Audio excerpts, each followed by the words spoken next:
તોડા ગામે 2-3 દિવસમાં નીલગાયની 3 હત્યા ફાયરિંગ કરીને હત્યા કરી અને ખૂબ હરામખોરો દ્વારા એનું માંસ મટન લઈ ગયેલ છે.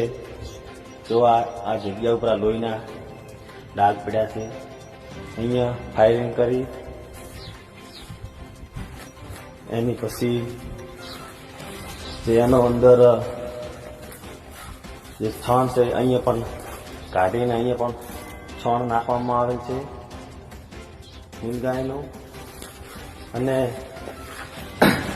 એની પછી એનો હાડપિંજર પણ અહીંયા નાખવામાં આવેલ છે.